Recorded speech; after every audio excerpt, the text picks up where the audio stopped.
Minasan, konnichiwa. Bonjour tout le monde. Aujourd'hui, nous vous emmenons dans la préfecture de Shimane et plus particulièrement dans la ville d'Izumo et le village d'Omori.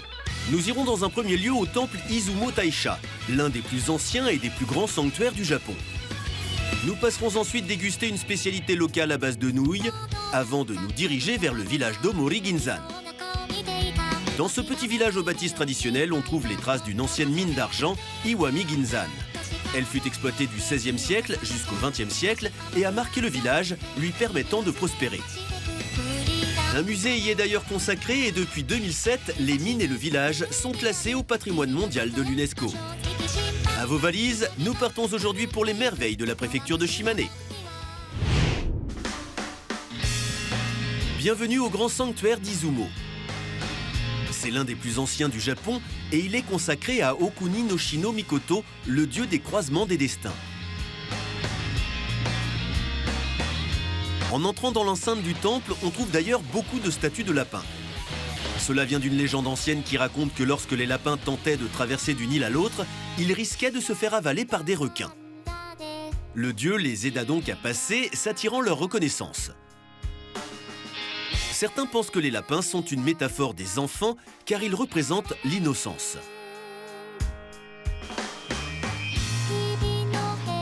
Les routes qui mènent au temple principal sont bordées de cerisiers, ce qui en fait un endroit magnifique à visiter au printemps. De plus, si vous êtes un couple amoureux, l'endroit est réputé pour son aura magique qui influence les changements et la chance en amour. Après s'être purifié, on peut entrer dans le complexe. Généralement, il ne faut pas marcher au milieu du chemin car c'est l'espace réservé aux dieux. Il faut donc s'incliner avant de passer sur le côté afin de montrer du respect et de s'attirer les faveurs de ces derniers. Les toits en croix sont caractéristiques de l'endroit. Ils symbolisent Okuni no Shino Mikoto qui est le kami des croisements des destins ainsi que le croisement entre les dieux et les hommes. On trouve ça et là des répliques de morceaux de piliers rouges qui appartenaient sans doute au temple d'origine. Beaucoup plus imposant, certains écrits racontent qu'ils s'élevaient à 40 mètres de hauteur sur ces mêmes piliers. Certains temples du complexe sont interdits au public, car ils sont la demeure des dieux. Au Japon, le mois d'octobre est considéré comme le mois sans dieu. Il est d'ailleurs appelé Kamina Shizuki, soit le mois sans dieu, car ils se réunissent dans ce sanctuaire pour leur réunion annuelle. Ils parlent et décident du destin des hommes et des femmes.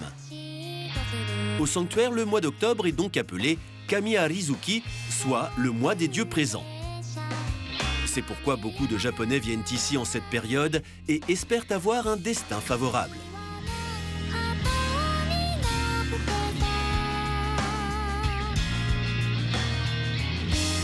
Le complexe abrite aussi un musée car la date de la construction du sanctuaire remonterait au 7e siècle.